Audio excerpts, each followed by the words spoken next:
بہت بڑی طاقت بنیں گے آپ اگر آپ کو سہنا آ گیا اور برداشت کرنا آ گیا.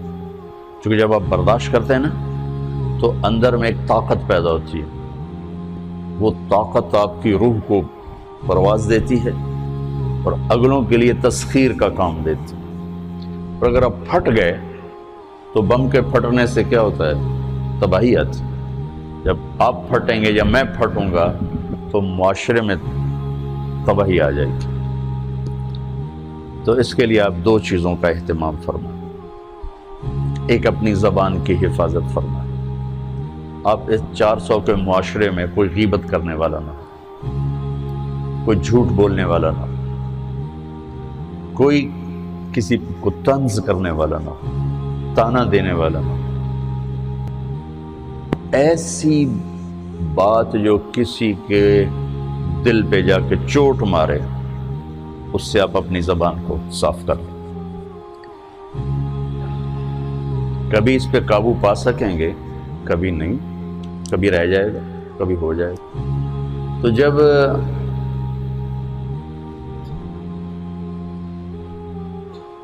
ہاتھ سے نکل جائے بات تو پھر اللہ نے ہمارے لیے توبہ کا دروازہ رکھا ہے. 2 نفل پڑھو، اللہ سے معافی مانگو، جس پر زیادتی ہو اس سے جا کے معافی مانگو. اس سے آپ کی مزاج میں ٹھہراؤ آ جائے گا. تو میں آپ سب سے یہ گزارش کرتا ہوں کہ اس معاشرے میں آپ اپنی زبان پہ قابو پانا سیکھیں. برائے میرا بہت فائدہ ہوگا. ایک زندگی گزری ہے، شام قریب ہے، تو پوری زندگی کے تجارب نچوڑ بھی اس میں شامل ہیں. اور تجارب نچوڑ کو گولی مارو اور دیوار پہ ڈال دو. میرے نبی کا فرمان اس کے لیے کافی ہے کہ آپ نے فرمایا کہ 2 چیزوں کی ضمانت دے دو، میں جنت کی ضمانت دیتا.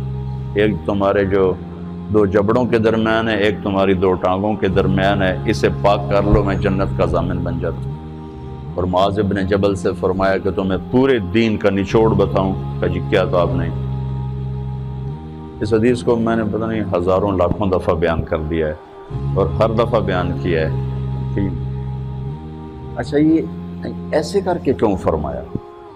یہ پہلے کیا پھر کہا کف ھذا. اور کہا کس کو ہے؟ جن کے بارے میں آتا ہے کہ اس امت کے علماء کا جھنڈا قیامت کے دن معاذ بن جبل کے ہاتھ میں ہوگا. اتنے بڑے تو 18 ہجری میں انتقال ہوا.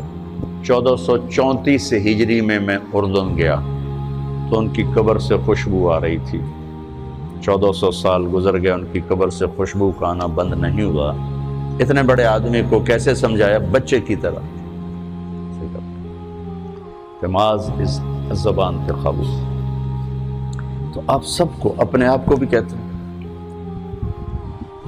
وہ عرب خطیب کہتے ہیں اوصیکم نفسی اولا وایاکم کر کے عام طور پہ خطبہ شروع کرتے ہیں. تو میں بھی اپنے ذات سے شروع کر کے آپ سے یہ عرض کرتا ہوں بچوں کہ اپنی زبان پہ قابو پانا سیکھو. یہاں اس کی مشق کر لو. یہ چھوٹا سا میدان ہے، چھوٹا ایک تالاب میں ہے. آپ تالاب، یہاں سے نکل کر آپ ایک سمندر میں کودیں گے جہاں کہ رشتوں کی فہرست ہوگی، تعلقات کی فہرست ہوگی، ناگواریوں کے خوفناک خاردار کانٹے ہوں گے. کہیں کہیں پھول ملیں گے ورنہ کانٹوں سے بھرا جہان ہے. اگر آپ نے یہاں پریکٹس کر لی تو پھر آپ اس میدان میں جا کر انتہائی خوبصورت معاشرے کا فرد بن جائیں.